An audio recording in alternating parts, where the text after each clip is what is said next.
할렐루야. 오늘 3월 16일 목요일입니다. 오늘 여러분과 함께 말씀 스케줄에 따라서 요한복음 3장의 말씀 같이 보겠습니다. 먼저 요한복음 3장 목사님이 먼저 좀 이렇게 요약을 좀 해줬으면 좋겠는데요. 요한복음 3장은 세 파트로 나눌 수가 있습니다. 첫 번째는 1절부터 21절까지 예수님과 니고데모가 대화하는 내용이 나오죠. 바리새파 사람 중에서 니고데모가 밤에 예수님을 찾아와서 랍비라고 부르면서 하나님께로부터 오신 분임을 안다고 했습니다. 하지만 예수님께서는 누구든지 거듭나지 않으면 하나님의 나라를 볼 수 없다고 말씀하셨죠. 그리고 거듭남을 이해하지 못하는 니고데모에게 예수님께서는 거듭남에 대한 설명과 더불어서 하나님께서는 세상을 이처럼 사랑하사 독생자를 주셨으니 이는 그를 믿는 사람마다 멸망하지 않고 영생을 얻게 하려는 것이라고 말씀을 하셨습니다. 그리고 세상을 구원하시려는 하나님의 의도와 믿지 않는 자들의 악행과 심판에 대해서 설명하시고 또 진리를 행하는 사람 즉 거듭난 자의 행위는 하나님 안에서 이루어졌음을 드러내는 것이라고 말씀을 하셨습니다. 그리고 두 번째는요. 22절부터 30절까지의 말씀인데 예수님은 유대 지방에 가셔서 세례를 주셨고 세례 요한은 아직 감옥에 갇히지 않을 때여서 물이 많은 애논에서 세례를 주고 있었습니다. 요한의 제자들이 어떤 유대 사람과 정결 예법에 대해서 논쟁을 벌였는데 예수님께서 세례를 주고 있는 것에 대해서 불편한 마음을 표현했지만 세례 요한은 단호하게 자신은 그리스도가 아니라 그 앞에 보내심을 받은 자라고 말을 합니다.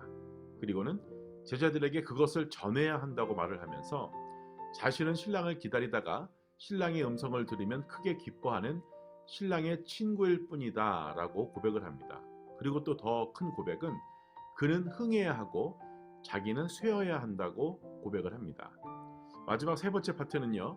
31절부터 36절까지의 말씀인데 하늘로부터 오시는 이라는 내용입니다.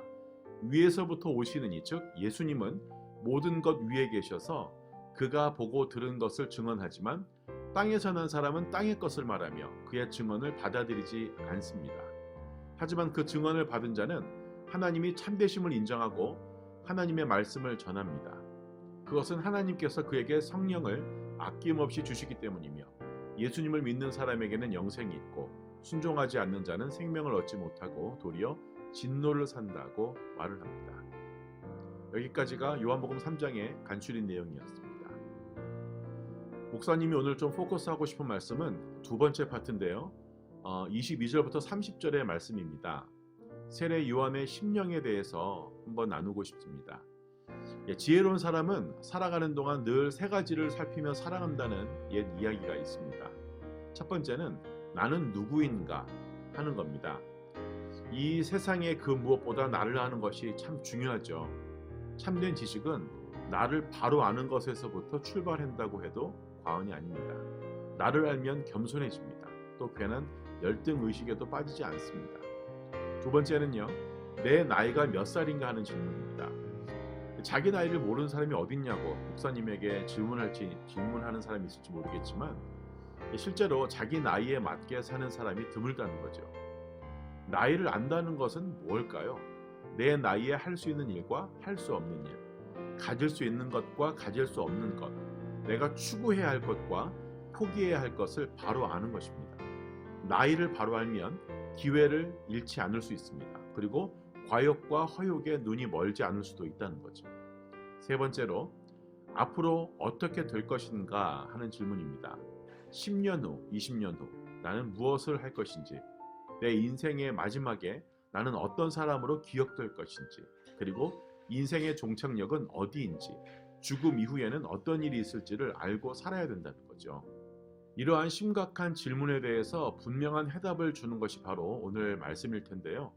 오늘 말씀은 예수님보다 6개월 앞서 세상에 왔던 세례 요한이 자신에 대해서 그리고 예수 그리스도에 대해서 자신의 마음을 밝힌 것입니다. 성경에 등장하는 인물 가운데 세례 요한만큼 예수님의 극찬을 받은 사람은 아마 없을 겁니다. 왜냐하면 마태복음 11장 11절에 보면 여자가 낳은 자 중에 가장 큰 자라고 하셨기 때문입니다. 세례 요한은 아주 늙은 부모님 사이에서 기적적으로 태어난 외동 아들입니다. only son이었죠. 그는 30세가 되도록 30가 되도록 일반 청소년들과는 전혀 다른 환경에서 자랐습니다. 선지자로서 많은 사람들 앞에, 대중 앞에 두각을 나타낼 때까지 광야에서 생활을 했습니다. 그는 포도주를 평생 입에 대지 않았고 결혼도 하지 않았습니다. 30대 초반에 벌써 모든 이스라엘 백성이 주목하는 위대한 선지자의 위치에 올랐지만 그 인기도 잠깐이었죠. 1년 남짓한 아주 짧은 기간 동안 혜성처럼 나타났다가 초라하게 사라져 버렸습니다. 그리고 그 세례 요한의 마지막은 너무나도 비참하게 생을 마쳤죠. 헤롯 왕의 부도덕함을 직설적으로 책망하다가 감옥에 갇히게 됐고 얼마 후에 아주 간교한 헤로디아에 의해서 목이 베입니다. 그래서 목이 잘라져서 쟁반 위에 담겨서 많은 사람들의 구경거리가 됐습니다. 이 내용은 마가복음에 나오는데요. 마가복음 6장 17절부터 29절의 말씀을 보면 알 수 있습니다. 이게 바로 세례 요한의 삶이었다라는 겁니다. 오늘 말씀 요한복음 3장 22절부터 30절에 보니까 세례 요한은 자신이 누구인지, 자기가 왜 세상에 왔는지, 그리고 자기가 해야 할 일과 자신의 분수를 알았던 사람이었던 것 같습니다.